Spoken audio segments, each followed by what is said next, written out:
Just at a time when most of us stopped talking about the bank collapses that we saw last year, well, another one has come to light now, and it's repeating history. This is very concerning. Pay attention as we explore.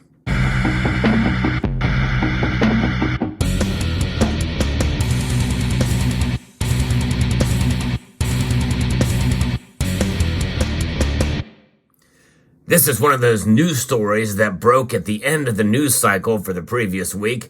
News had dropped late on a Friday afternoon. So essentially this is breaking news, but this story is about another bank that has collapsed. And the name might sound familiar, even though there's no relation. CNN is reporting here that it's the Republic Bank, not the First Republic Bank. Republic First Bank is a separate entity from First Republic Bank, a San Francisco-based commercial bank that was closed in May of last year.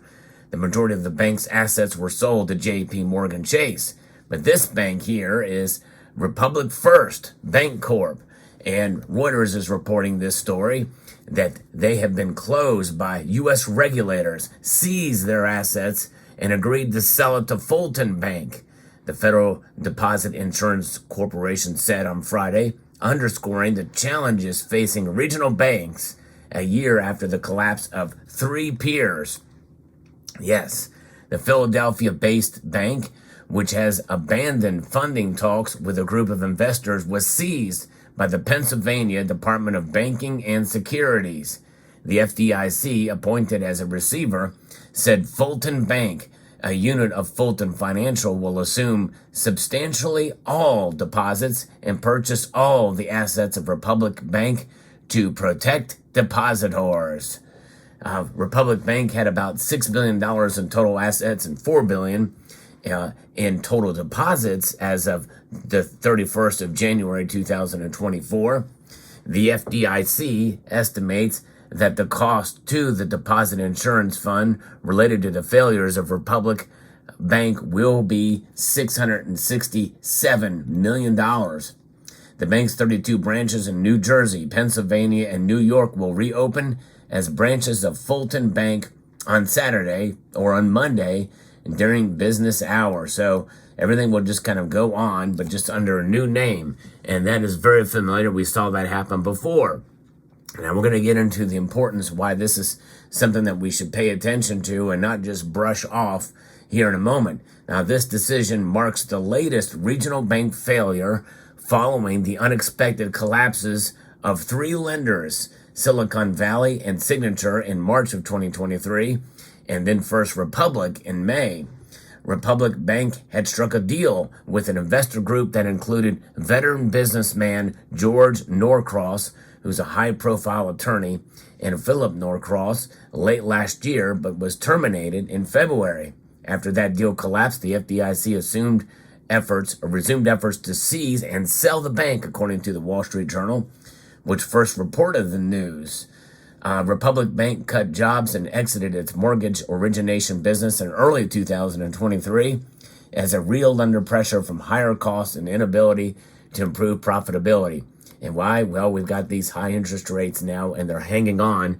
And likely, if there's going to be a rate cut, most don't think it's going to happen until much later in the year. The bank's stock prices tumbled from just over $2 at the start of the year to about 1 cent on Friday, leaving it with a market capitalization below $2 million. Its shares were delisted from the NASDAQ in August and now trade over the counter. And others are reporting, here that, this is a relatively small bank compared to the others that closed down, sort of brushing this off as not really much of a big deal. But remember, during the financial crisis of 2007 and 2008, there was a series of bank closures and then a long pause, almost like 7 months later. And then the other banks started to fall. And then it became a much bigger deal. History may not repeat, but often it rhymes. And we may see more of this coming down the pike. Now, I've got shown on the screen here a $100 bill and a bar of silver and a gold coin. But you know what? When you think about what you have faith in, well, most of us do have faith in cash. Yes, indeed. The dollar is something that has been with us for all of our lives, and it has certainly changed in value over the course of that time, even in the last 2 years at the tune of double digits. Folks, that's inflation. We put trust in the dollar, but the dollar is, in a sense, failing in its current form by losing value at an incredible rate. But that failure rate possibility of failure is something that is still down the pike. In other words, it's losing value, but we still have faith in it. But I believe this is a time where everybody needs to wake up around the entire country and the world and realize that gold and silver really are true stores of value that transcend, in a sense, what's been going on over the course of centuries and even millennia. Pure gold, pure silver, in their form that you see here, is something that will not change. They are they cannot be corrupted because of what they are. They're not only, especially gold, is not corrupted by the elements, and silver can tarnish, but some think that tarnishing is quite beautiful and toning that the silver has, but that does not take away from its chemical structure and the fact that it does not really corrode either. It just tarnishes over time. But the beauty of these metals is something that I think is an attractive way to be able to hold your wealth outside of the system, especially in a system that is very much corrupt these days. And I believe that this is a time to hold on to your gold and silver in the midst of losing value. Now, this $100 bill that you see here, you think about it, since the inception of the Federal Reserve Act in 1913 to right now, this thing is worth about $3. That's it, about $2 to $3 is essentially what this is worth from back then to now. That's how much loss of purchasing power it has. And this is the highest denomination that we have. We used to have higher denominated bills, $500 and $1,000 bills that rarely circulated, but still they could be had. And right now, the $100 bill is the top.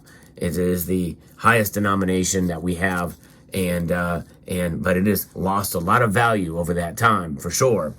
But cash is something that when people have them in these banks, it makes you wonder if you will be able to have access to that cash if your bank closes down or assets are seized and reopened up under a new bank.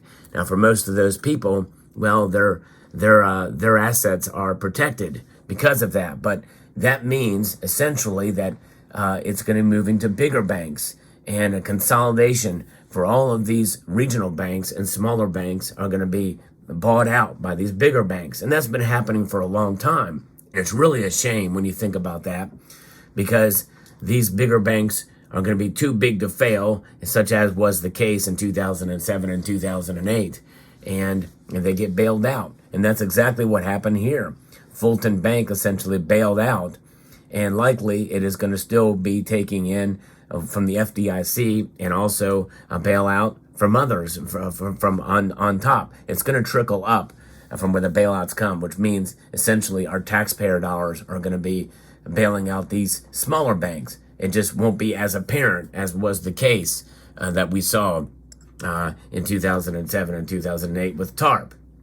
But that is something that likely could happen, and I think we should be on the lookout for it.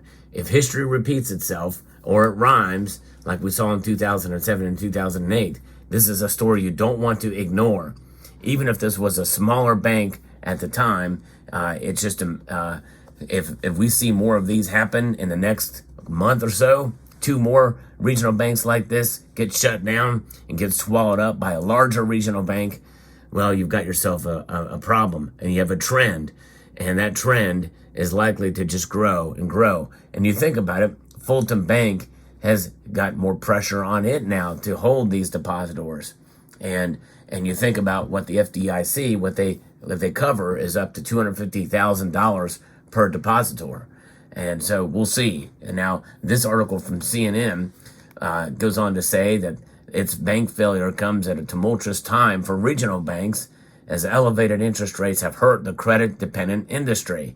And there's no chance that we're going to see anytime soon that the Federal Reserve is going to lower rates. at least not for the next couple of months. Some people don't think it's going to happen at all this year. But this very well could be the impetus, maybe perhaps for them to act sooner rather than later. We'll see. Silicon Valley Bank's collapse sparked a broader crisis last year. Signature Bank's failure followed days later, and First Republic Bank failed a few weeks after that. So there were 5 bank failures in 2023, according to the FDIC. Now, New York Community Bank saw wild swings in the stock price as customers began pulling their cash from the regional lender after it said it had identified material weakness in the company's controls. The bank got $1 billion in equity investment lifeline from investors, including Treasury Secretary Stephen Mnuchin's firm, Liberty Strategic Capital. That was back in March. So it's going to be very interesting to see how this plays out. But one thing is for sure, gold and silver are a good thing to have during these times because, like I said, they are not corrupted. So hold on to your gold and silver at the very least. We'll see how this plays out. It is an interesting time, an interesting news story to share with you here, and something we should pay attention to. More bank failures. They could be coming. So I hope you found this video informative, insightful, and educational. Would like to extend a multitude of gratitude to each and every one of you for taking the time to watch, and to encourage you to please rate, share, comment, and subscribe.